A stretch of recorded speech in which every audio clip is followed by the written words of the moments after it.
All right, we thank you for joining us on Checkpoint at this hour. We're talking about tribal jokes and whether they've gone too far. And it's not just about what the comedians are discussing, but it's also about what we are sharing on social media.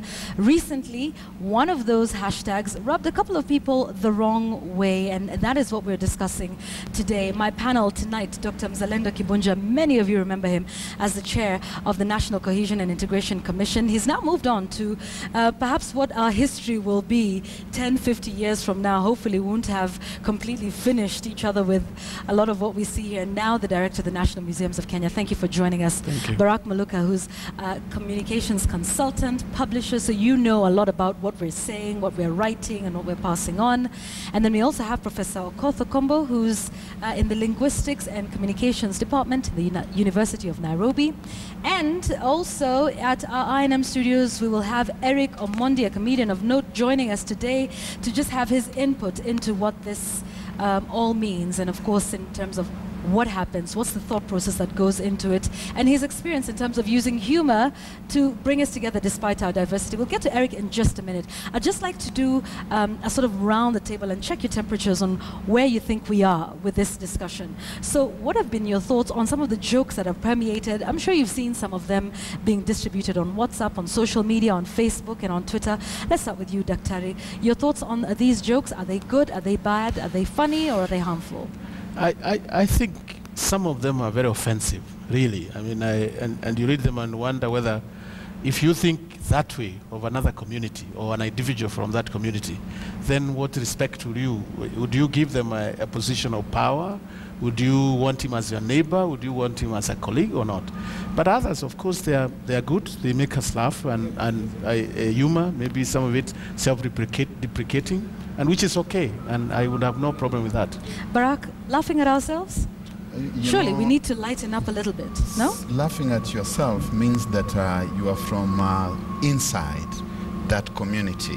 When you are from outside, then you can no longer be considered as laughing at yourself. You're laughing at somebody else, and it's basically because you have profiled them in a certain derogatory manner.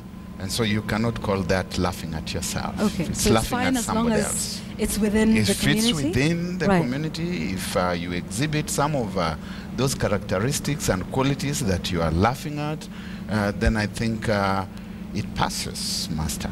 Okay, but when you're laughing at other people, it's not so funny other anymore. people, I doubt very much. And we know that the theater, good theater, for example, is an opportunity to see ourselves on the stage and maybe to laugh at ourselves.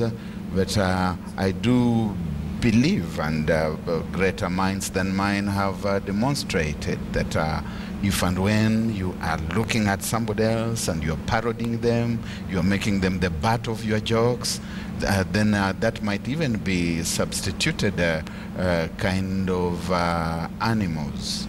Okay, all right, some strong ones, and we'll get back to that in a moment. Professor, though, some of these stereotypes, to be fair, are to a large extent not 100% representative, and they do have some historical background and context, right? Well, I mean, they do. All jokes do. That's why we find it difficult to laugh at someone else's jokes, because we don't know the background. We don't know the insinuations that are involved. So when we listen to foreign jokes, we sometimes don't get the joke at all, Right. because we don't know the background. And when we have what we call our own jokes, it also depends on to what extent we think of the different faces of Kenya as representing us. A joke and an insult are two things that are very difficult to separate. What's that It all line? depends on, yes. It all, What's that line, Prof? Exactly. It's very difficult. I mean, sometimes what one uses as a joke, I've seen friends, like two friends who have not been meeting for some time, and somebody comes and says, "Hey, mjinga wewe, where have you been?" Right. Whatever. And that's you all and you right. think they're going to Yeah, fight, right. and then they hug, Okay. because they know the context. This is the tricky thing about jokes, that the very same thing that you can use as a joke can also be used as an insult. Okay. And sometimes the comedian may be joking, but the Twitter person is insulting. All right. So that's the trick thing about it. Yeah. Great, yeah. It might be a joke, it might be an insult. Yes. Where is that line? Yeah. Eric Omondi is joining us tonight, and he's from our town studio. Eric, we're so glad that you found the time to be with us tonight. So let's talk about the content and the delivery. If you take a look at what's happening in comedy, I mean, we laugh because, for example, Teacher Wanjiko says harafu and it's funny in terms of her delivery, the accent. And then there's also the content. What are your thoughts and your experiences in terms of using comedy to sort of, humanize us in our differences as different communities? First of all, I'd love to say that internationally, comedy is done and people use content-wise. They use themselves. Right. A joke is only funny when your audience can relate to it. If you share a joke and people can say, by the way, yeah, ni ukweli. Yeah. So we first of all, the basis is that we need to laugh at ourselves, at our lifestyles, at our behaviors, yeah. But then again, there's the question of how far is too far, yeah. So Eric, how far is too far for you? Because perhaps a lot of people think you just get on stage, Eric, and say the first thing that comes to your mind. But tell us the thought process that goes into it and how you determine, what's a joke and what's an insult. We rehearse our jokes. We don't just get on stage and whatever comes to your head, you say, we rehearse it, we have groups, we do the jokes amongst ourselves, so we correct ourselves. Say, I think that's too far, Eriko, huwezi kusema hivi. But I think even internationally, let me use the United States as an example because they're quite ahead. Every 99% of their jokes, you'll hear them saying, black people are not like white people, right, because white people, someone would call it, would think it's bordering racism, yeah? Yeah. But that's what they know, yeah? That's their day-to-day life. So when they can laugh at the behaviors of the black people in reference to the white people, then it's funny. But then now the question of how far is too far. Yeah. Last week I saw a joke about Obama. Mm-hmm. And I felt very nice as, I felt as his cousin. I could relate to the joke. That's my cousin. Yes. Yeah, that's my brother is coming. But then a day later, I see another joke that I felt was a bit derogative because it was suggesting that people from my community are not circumcised. Imagine. Right. So I got all of a sudden I was agitated. So the context, what's the context? Yeah.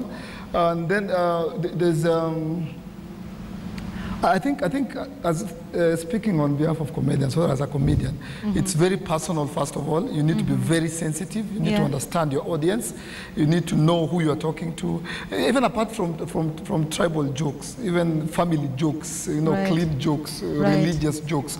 But what becomes more sensitive is tribal jokes, because especially when they touch on when a particular community feels like they're being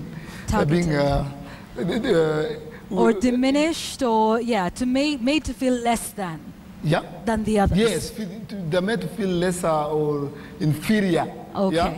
Inferior, that we're always talking. All the jokes are negative, but I think. Two things I would say. It is. I think I've heard a lot of people say, and I need to defend my fellow comedians. Yes. I've heard a lot of Kenyans say that, Kenyan comedians don't have content. You're always talking about tribal jokes, Waloya, Wakisi. But I want to correct that. If I came on stage, Yvonne, and I started talking about Thailand or Guinea-Bissau, or the UK, or Djibouti. In Djibouti, one thing about Djibouti, or I start talking about, Point made, yes. I lose you. Okay. I lose you. All right. Just quickly, before we come back to our panel here in studio, tell us what your experience has been like. Do you think we are better off after having all of these jokes about our differences? Do you think that has brought us together in one way or another? Yes. Or has it divided us a little more? It has brought us together. I am one of the victims. Yeah, I used to do a lot of Luo jokes, Kikuyu jokes, but I can tell you as an expert, because I'm a comedian, yeah? Yes. Is that I would say that we've been given an opportunity or a platform. God has given us that opportunity to bring a whole nation together. Right. I remember Churchill Live started 3 weeks. It started almost a month or 3 weeks after the post-election violence. Right. Yeah? And any place of laughter, when you have the atmosphere of joy and laughter and celebration, that is usually a good platform to bring Kenyans together. All right. So I don't think that we have, I think we've done, the tribal jokes that we do have done more good than harm. Because when you're able to laugh at ourselves, laugh at, at our behaviors, then we are like, by the way, ni ukweli. Okay. All right. Okay. And that's a good place to just bring it back here into studio. I mean, we're talking about post-election violence, and we're talking about a time, we've been through some of these. Daktari, are we cohesive enough to be able to accommodate this level of comedy? Do you think we're there yet? No, I wouldn't say we are cohesive enough. And again, cohesion is a process. It's a project. It's not something that you can say now we have reached there. So there will always be pockets of where we are not cohesive and we're not living together. But having these tribal jokes, I think, helps us understand. Maybe you make a joke about a community that I didn't understand, and I will know, oh, that's why they do certain things. And maybe that will make them appreciate them better than if I didn't know some of that. Yes. All right, Prof, why are we the way we are? I mean, we have all of these stereotypes. People from the Luo community have style and they spend money, and we'll have some of those images up on our super wall for just a minute. People from central Kenya are industrious, and we're using that word very well because, there's people who would use it differently. Why are we the way we are? Where did these stereotypes come from? Are we always like this? Simply because we are human beings. And as human beings, we have situations in the world. And we have ways in which we respond to those situations. And those responses lead to diversity because people don't respond in the same way. Everybody wants to eat, but people don't eat in the same way. Everybody wants to laugh, and somehow people don't laugh in the same way. Everybody wants to even birth their child, and people don't do it in the same way. Because that's why the UNESCO has a book called Our Creative Diversity. Human beings respond to the same things. Someone is dead, and we want to bury them. Right. And how we do it makes our culture. And there is no place where everybody in the world can come and learn how to bury someone. So when somebody does it in China, someone else does it in Nyanza, someone else does it in Meru, when we get to know one another, we find that we are doing it differently. Okay. And because we do not understand the other person, it might look funny. Yeah. Now, the problem about a joke, I was giving the example of friends who superficially are insulting one another. Right. And then they end up laughing. And why are they laughing? Because they both know that they don't mean it.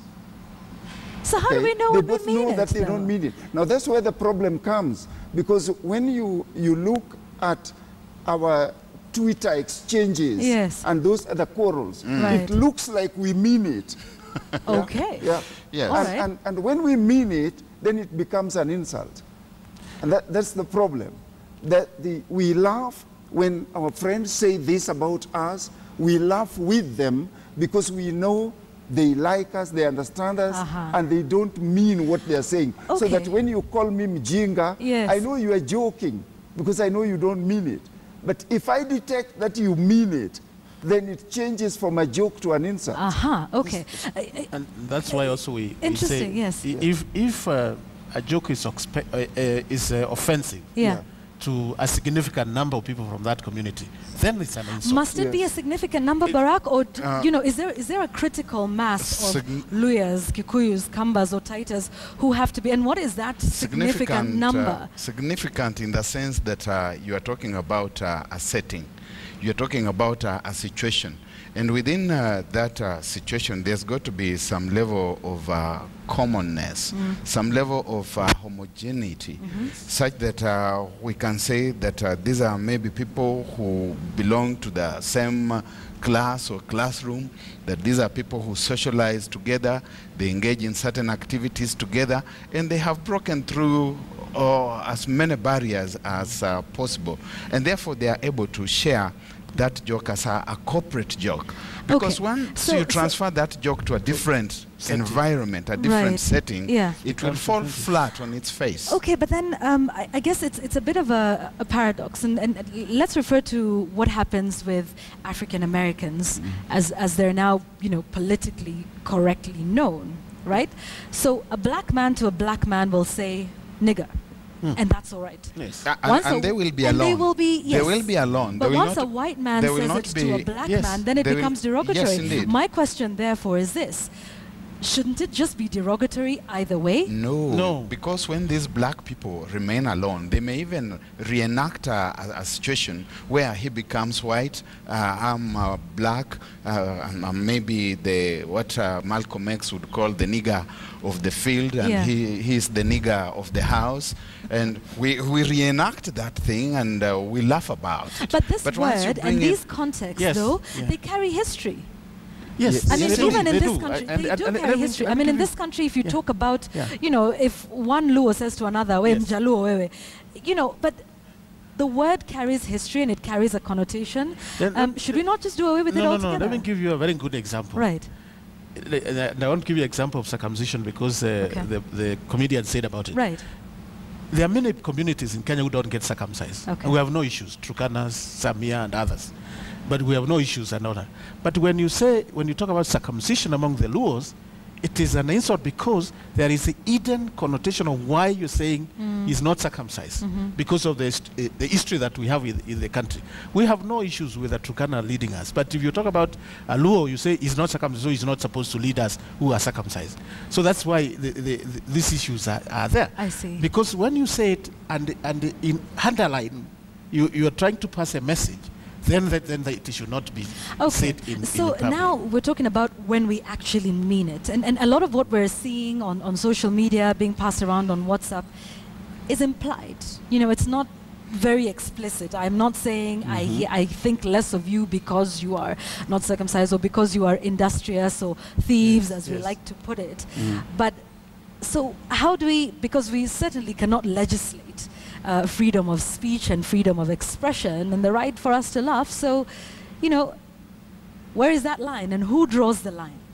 Barak. It's a question of sensitivity to environment. It's a question of training and upbringing and recognition that there are things which I can say when I'm with my buddies who grew up with me, and when we move to a different environment, in spite of the fact that I'm still with these buddies, I have to behave differently. Let me just remind us very quickly that last week in Charleston, South Carolina, there was a gentleman, I think they called him Dylan Roof. He went into a church, an all-blacks church, and he just sprayed people with bullets. Later on, when the truth started coming out about him, they said that he was full of racist jokes. So at some point, you may have thought that he was just joking, but there was something more deep-seated, and that must worry us. Right. Prof, then let's just talk about the potential and what this possibly does, subliminally. Does this have an effect, on who we are, how we think, how we give jobs to Luyas who are once famously said to be cooks and watchmen, how we give jobs to Kikuyus who we say are thieves? I mean, if you take a look at some of those, it's all about the money for one community, all about spending it for another community. What effect does this have on us, just sort of subliminally, we're going into an election? Right. I mean, I was talking about the thin divide, between a joke and an insult. And if, for example, we are both church people, we know one another, we respect one another, I respect your spirituality, you respect my spirituality, and I saw, you are lucky to be here because otherwise you'd be a thief, because you're this, and we laugh about it, we know we are joking. Now, the problem is when we use it to rally negativity around you, yeah? When we use it seriously to isolate you as someone bad, and we mean to, then it becomes a problem because it is not just something to make people laugh. It is something to make people deny you something. Okay. Yes, and You see, discriminate you. Right. if I'm using it to make people deny you a job, if I'm using it to make people deny you a husband, if I'm using it to make people deny you whatever, then it is beyond a joke. Yeah. Prof, do you think then it starts to become the new normal? That, it's okay, yeah, these guys are thieves, these guys spend money, these Yes. guys. Is there a danger that this could just become part of who we think, such that if I'm sitting at a job interview and I look at his last name and I say, but these people from the coast are lazy, they wait for the coconut to fall from the tree. But these people, could it become the new normal? And should we be worried about that? Or, is it really who we are? I would be worried if people are using it for the purposes that I have outlined. That if, for example, Barack, maybe I haven't met him for a long time, and he appears here, and I say, where have you been, you fool? And I'm laughing, and by body language, I'm going to hug him. I'm showing everything that I am being a friend. And he understands this. Right. Yes. Because in every joke, there is an element of irony. And if Yeah. people read it right, Yeah. if people read it right, because communication is not just a mouth affair. Yes. There are other things in the context which also give signals about what I'm doing. So if you read it right, that this guy calling me a fool is my greatest friend, Right. then you see a joke. Okay. But, Yeah, but if also- I have a rungu and say, you fool, today I'm killing you. Yeah. It's Yeah, also that's possible true. that I may not have met him for a long while, Yes. and that I may not be quickly placing him. Yeah. Right. And when he says that, I may be taken completely aback. Yes. I say, who is Yes. this fellow? Who is Yes, calling that me? is Hello, true. calling me Okay. out a fool. All right.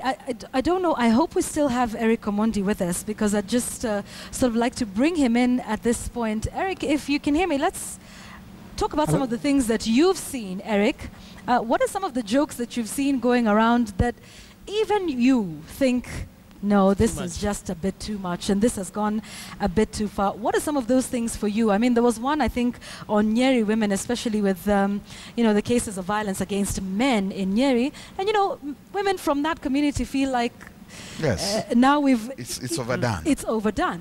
So, Eric, in your personal experience, what are some of the things you see on Twitter, on Facebook, or even just in conversation that even you say, no, this is way too far? There's so many of those on social media, on Yeah. Twitter, especially Instagram. And my personal feeling is that when a particular community is targeted with too much negative Right. jokes, yeah? I would, if you'll allow me to say, I feel for the past 4 months on Instagram, every lawyer joke leaves all of us laughing, Yeah. but our lawyer friends quite needy. So we need to balance those. Yeah? Right. And I think it's also a personal responsibility. It's common sense. Right. Like when you, what's a joke? Now we need to define what a joke is. A joke is something that's supposed to make you laugh. Yeah. So if I may speak on behalf of comedians, it is my personal responsibility to know what's the timing, what's the context. Yeah. There could be a joke that is funny, but The timing. When you said it, it was not the right timing. Yeah. Right. And where did you say it? Yeah. Yeah. And I think most of these tribal jokes come from these are stereotypes. Yeah. Yeah, we don't know whether it's just things that people believe that lawyers are watchmen, Right. Kikuyus are thieves, Luos are proud. Yeah. Yeah. These are and Kisses and Merus are always angry. I mean, Yes. but you see, these are just stereotypes. Now, there's something the gentleman said.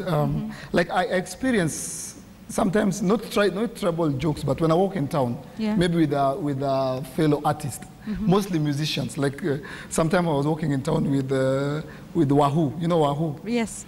And this group of let me call them fans, they approached both of us. And they went towards Wahoo and they're like, sasa Wahoo, habari yako, okay, I love your music. Oh my God, you're so amazing. Aki napenda ngoma yako. And then immediately they turned to me, they're like, sema mjinga. Yeah. You see? But now, Right. in that context, they Yeah. didn't mean Yeah. it in a derogative way. Yeah? Right, yes. You see, the atmosphere, I know what they mean. Okay, Yeah? okay. Like they mean comedian, yeah? So, All right. hello? Yes.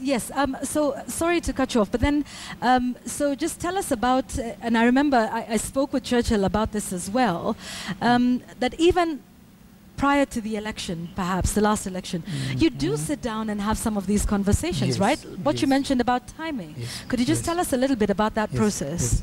Churchill is my witness, and personally and as a group we do it.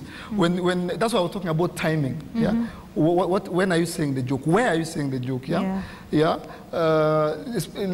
The election timing is the best example. Yeah. Like when you're headed towards election, there's a lot of heat in the country. The atmosphere is tense. That is not the best time to do tribal jokes. Okay. It's never the best time. All That's right. that's the time to bring Kenyans together. Yeah. You know, bring jokes about about what makes us proud as Kenyans, not as Luos. Okay. That's when you say, you know, Kenyans are amazing people. Right. So your wording, the choice of words. So we'll be doing jokes about Kenyan mannerisms and not tribal mannerisms. Yeah. All right. Because Okay. yes. Okay, thanks for that.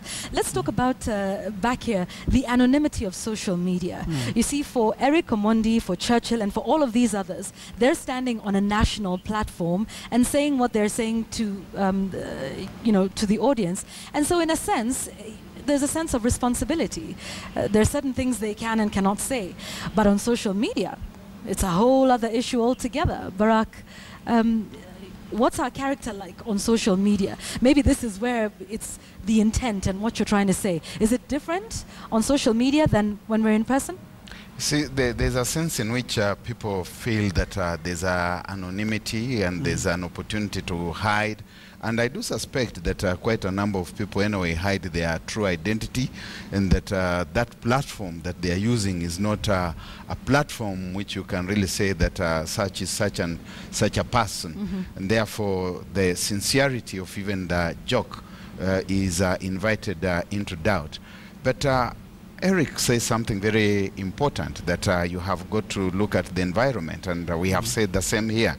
When we agree that the environment is very important, is it possible that you could have a joke on national TV, for example, that would then have a universal appeal to the people who are viewing?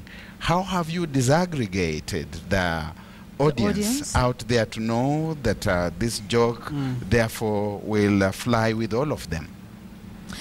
Important question. So where do we go from here, Daktari? You know, how do we draw this line? I think we need to do what Eric Omondi is saying. Yeah. We should stop these stereotype tribal jokes and look at we, the society, and look at the things that bring us together. Look at the things things that will not be offensive, because and there are so many of them. How do we behave in the traffic, for example, all of us, regardless? We need also, and I heard you say a tribe. Yeah. Okay. I heard you say, yes. Right. I heard you say carry on, that Dr. we should legislate and also have public outreach. For example, if you're a member of a WhatsApp group and someone posts a joke that is not good, you see the reaction immediately. This is terrible, don't do it, and don't remove him or her if it is the person. So this public outreach is what we should encourage, that don't make jokes that make us split apart. Don't make jokes that deride other people. Don't make jokes that make other people feel they're inferior, or you deny them opportunities because they are there. So it can't be the new normal, as you're saying. Yeah. It must be outrage, and we must also legislate it to make sure don't do it. So legislating, Yes. because there's been instances where people on social media have, insulted other people, even in an SMS. You know, if I sent you an SMS and called you a fool, you can easily go to court, Yes. and I would be charged for insulting Yes. you. We've seen that happen countless times. Yes. But so how do we legislate this one? And is legislation the way to go? Many people would say Kenya is already over-legislated. I mean, you know, we have rules for everything. Professor, what are your thoughts in terms of legislating that? We know what an insult is, but how would we legislate something that's in bad taste? Yeah, Or that's, should that's, we? that's definitely tricky. Yeah. Because the tricky thing about a joke is that the other person must understand that it is a joke. This is the tricky Okay. thing about it. Right. The other person must understand. Yes. Because it's quite slippery. So they've got to be able to Yes. laugh at it. I mean, if they're not laughing, there then are people who have been boxed in the nose only to plead later and say, I was only joking. So the other person must understand Okay. that it is a joke. And I'm saying those Twitter things you were talking about, the few occasions that I look at them, I'm not 100% sure that it is a joke. It's to me, it's just somebody, as you said, hiding Yeah. and hurling insults at other people. It might have come from Eric Omondi as a joke, but the person writing it here, because there is nothing that is a joke all the time in all situations. okay. You see, All right. Not always funny. it's not always funny. Yeah, there's such a It can't be thing joke all the as time. carrying So a joke too the far. contextual nature Absolutely, of a yeah. joke Yeah. makes it very tricky, so that what I use as a joke in relating to you, another person can use as an insult. Okay, You all see? right. I'd like to just bring in Eric as we conclude for just a moment. Eric, as we conclude, there was a tweet, and I can't remember because there's been a lot of feedback tonight that said, if we were one tribe, then comedians would have no content. That's a good one. That is true. No. That is true and also not true in this sense. Yeah, because we are trying to make Kenyans laugh, and we're trying to come up with jokes that can relate to them, things that they can. When I started, I told you a joke is only funny when the audience can go like, relate. by the way, Yeah. ni ukweli. Yeah.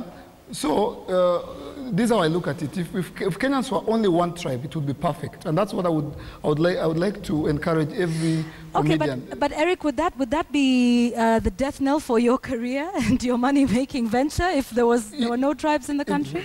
Yvonne, as we are talking right now, Kenyans are actually one tribe. I'll explain what I mean. Yeah. Okay. There are those things that only Kenyans do. Yeah? Right. Very funny things. Like it's only Kenyans who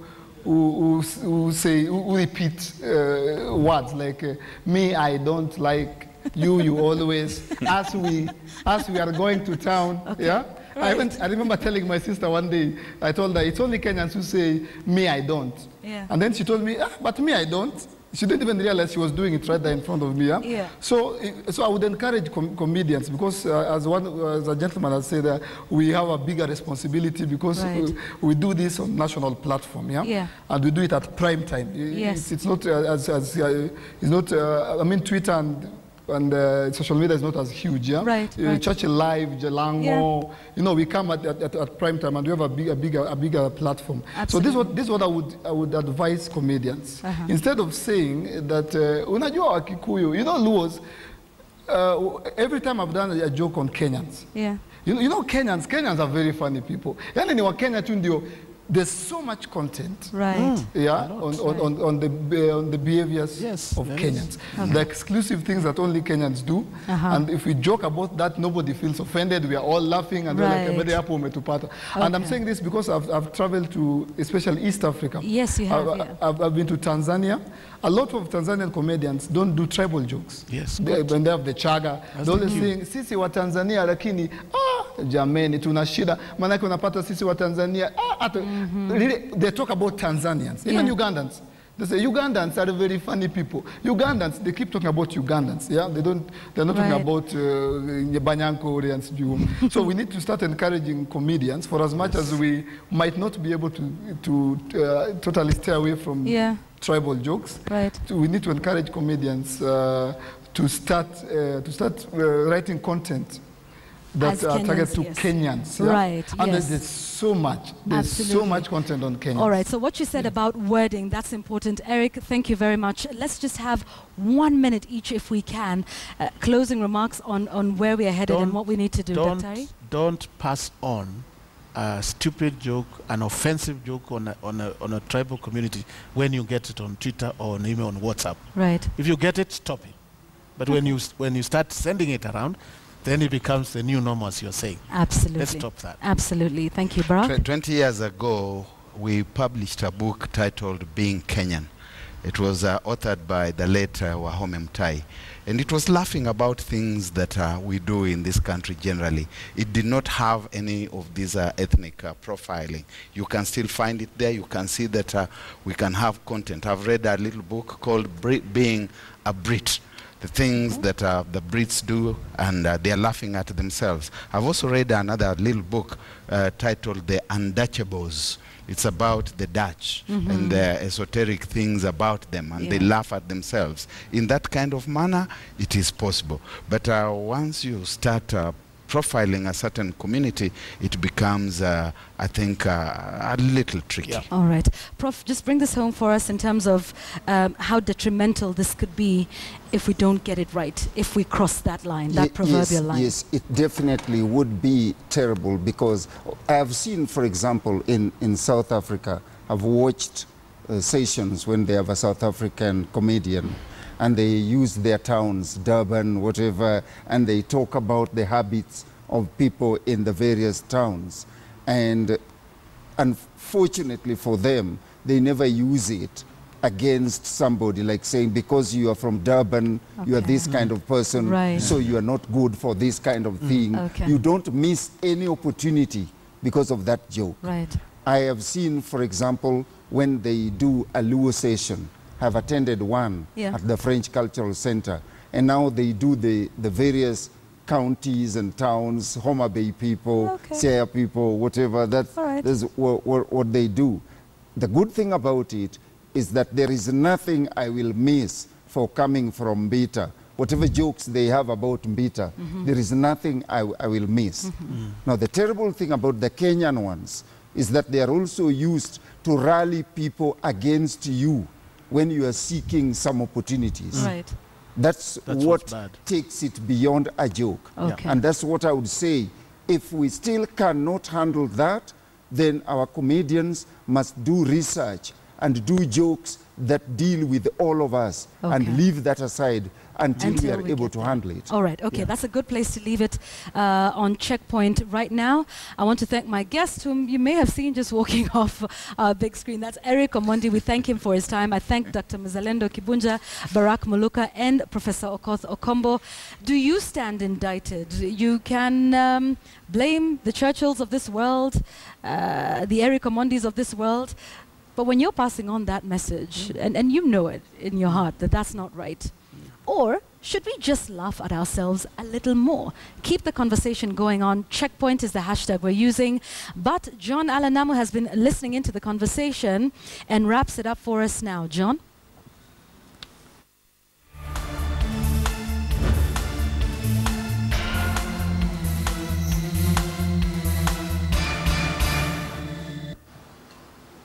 Well, a lot's been said about humor and Kenyan humor specifically when it comes to tribe, but I think there are a number of things that we need to be able to discuss with respect to the conversation that we've just had. And number one is defining that line. It's often been said, and it's been said in this panel as well, that humor and insults are cousins, and there is a very thin line between humor and insults and insulting language. But how do you define that line? I think that is a difficult question that perhaps is up to each individual to be able to do.